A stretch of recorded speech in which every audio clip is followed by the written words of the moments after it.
I'd like to talk a little bit about fear. I'd like to talk about fear because it's one of those things which will always be here with us. And obviously, some of us feel it more than others, and I would definitely be one of those who feels it more. However, I think it's so important to figure out how not to allow fear to control our life. And so I want to share with you a couple of tips, a couple of things which I have learned along my way. And first one of those would be that fear is just energy. It really is just energy. And as I said, it will always be here with us. And it's really important, what I have learned, to acknowledge it, to really give it attention it deserves.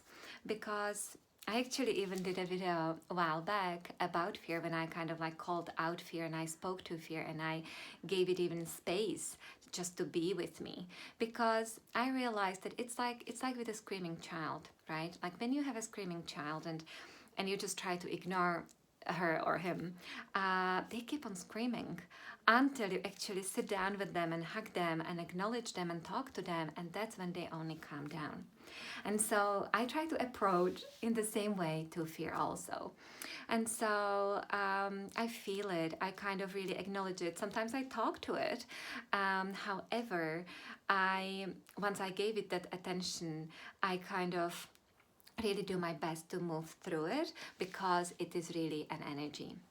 And just to give you an example, I really sometimes call myself queen of fear, because it's like when I used to learn driving, it took me, and I counted it once, it took me 200 tries driving the same car, the same route, the same time of the day to work, until I settled and wasn't fearful, until I didn't have runny tummy every time I did that.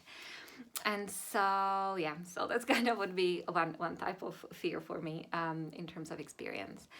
And then of course fear often shows up when we want to do something out of ordinary, something what is new for us. Maybe like often it shows up for me when I want to post a video, or when I want to say something I haven't said before, when I am a bit too vulnerable more than I was before, or when I want to pursue my calling, and just fear comes up. And so in that instance, I often realize and kind of remind myself that fear is here to protect us. Fear is here to keep us safe and comfortable and cozy, right? However, the problem is that our soul and our soul's calling does not care about that. Our soul came here to do stuff, to explore, to learn, and to just pursue whatever our calling is. And that is in that misalignment with fear. And so, of course, there will be this dance, there will be this push and pull again. And that's why I think it's so important to move, even with fear or through fear, but to just pursue whatever it is our heart desires. And so, in that instance, I realized that when the fear is there, I often say to myself, okay, so am I safe now? Is anything happening to me right now? Am I safe? And then I often feel actually safe, so much safer in that very moment.